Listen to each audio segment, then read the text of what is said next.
Assalamualaikum warahmatullahi wabarakatuh. Baik, kali ini kita akan mempresentasikan materi tentang pragmatik yang saya sebagai pemateri pertama dan ada teman-teman kelompok saya, yaitu ada Sri Cherry, Nimade Sudarmianti, Ulfiah, dan Fitri Ramadhani. Langsung saja kita masuk ke latar belakang, yaitu pragmatik adalah ilmu bahasa yang pada dasarnya penggunaan bahasa manusia ditentukan oleh konteks yang mewadahi dan melatar belakangi bahasa. Konteks yang dimaksud mencakup dua hal, yakni konteks yang bersifat sosial dan konteks yang bersifat sosietal. Konteks sosial adalah konteks yang hadir karena adanya interaksi antar anggota masyarakat dalam kondisi masyarakat sosial dan budaya tertentu.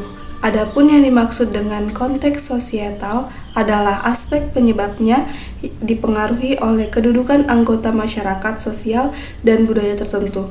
Selanjutnya, pemateri kedua akan dibawakan oleh teman saya. Sebagai pemateri kedua, langsung saja sejarah dan latar belakang lahirnya pragmatik.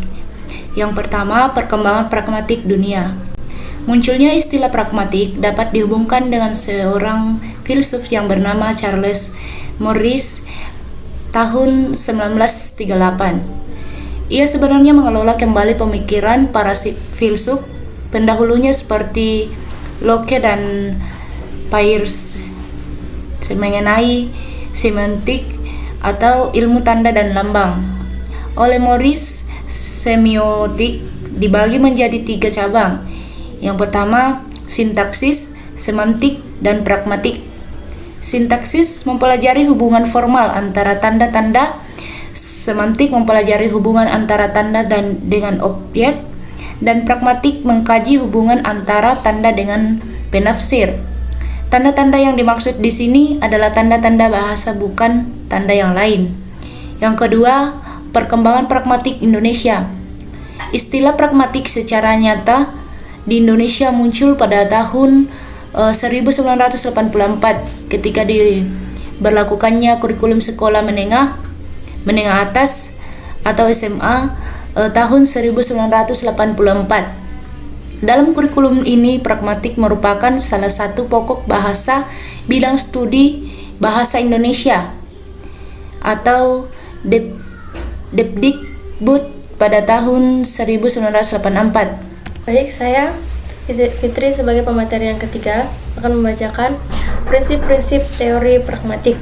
Yang pertama, tindak tutur terkait konteks dalam arti ada peran partisipan pada siapa tuturan itu dialamatkan, disapakan, dipendengarkan, dimaksudkan.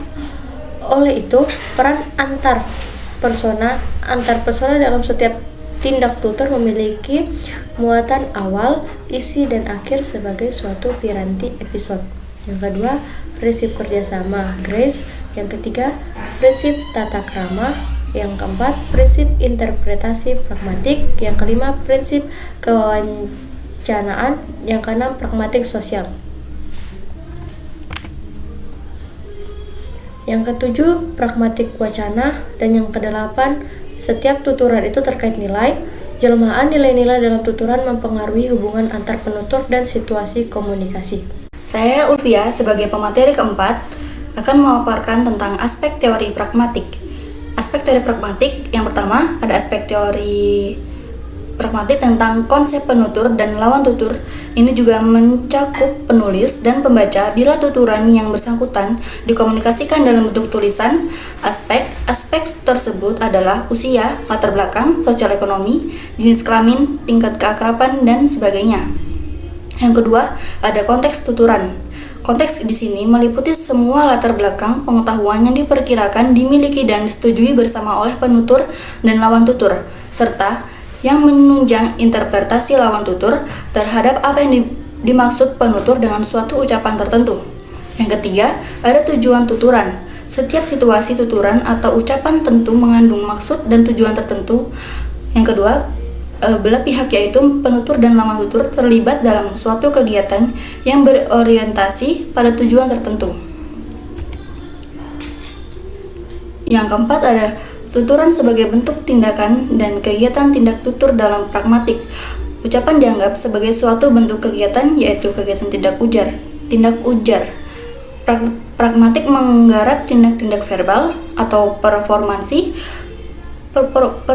yang berlangsung di dalam situasi khusus dalam waktu tertentu. Yang kelima, tuturan. Tuturan sebagai produk tindak verbal. Dalam pragmatik, tuturan mengacu kepada produk suatu tindak verbal dan bukan hanya pada tindak verbalnya itu sendiri. Jadi, yang dikaji oleh pragmatik bukan hanya tindak lokasi, tetapi juga makna atau kekuatan. Baik, saya Nimari Sudarmianti, saya pemateri kelima. Saya akan membacakan kesimpulan dari materi pragmatik. Dapat disimpulkan bahwa pragmatik adalah cabang ilmu yang mempelajari dan mengkaji makna yang disampaikan oleh penutur atau penulis dan ditafsirkan oleh pembaca atau pendengar dengan melihat kondisi dan situasi konteks penyampaiannya. Terima kasih.